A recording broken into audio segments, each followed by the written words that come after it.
if you see a guy standing on a sidewalk in the rain, in his underwear, outside his house, and you say, "Why are you doing this?"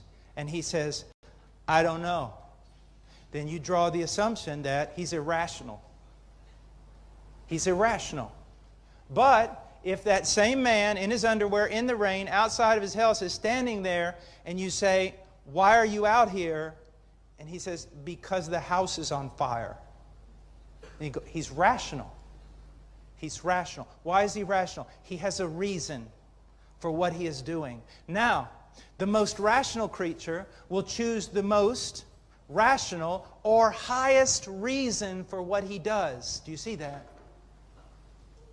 It's not just you choose a reason for what you do. You choose the highest reason. What could be the highest reason God would choose for doing anything? Would it be you? Are you the highest reason? Are you the greatest good? Are you the one most worthy for things to be done for? Absolutely not. If God chooses the highest reason to do what He does, it is Himself. He does it for His own glory. Who is more worthy of love than God? Who is more worthy of God's love than God Himself? God loves Himself. His affections are poured out upon Himself, primarily above all other things, because He is the one most worthy of love. And it is because He is that way that He is able to pour out affection upon you. Because if He gave you affection only based upon what you deserve and what you're worth, He could do nothing but condemn you.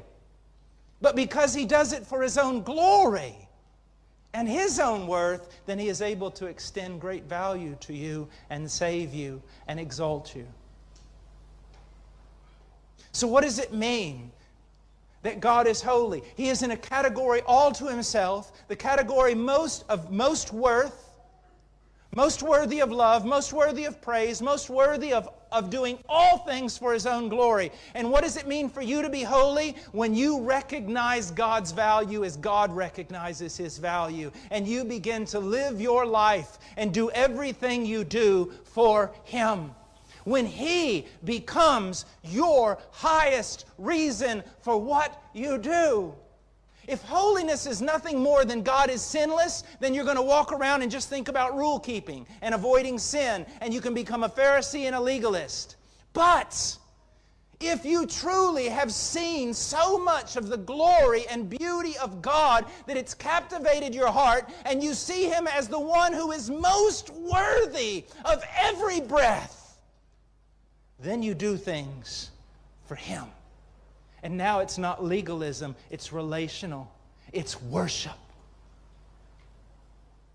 Why do I say no to the world, the Christian says? It's not just because God tells me the world is bad, but it is because I see that He is infinitely more beautiful than anything the world can give me.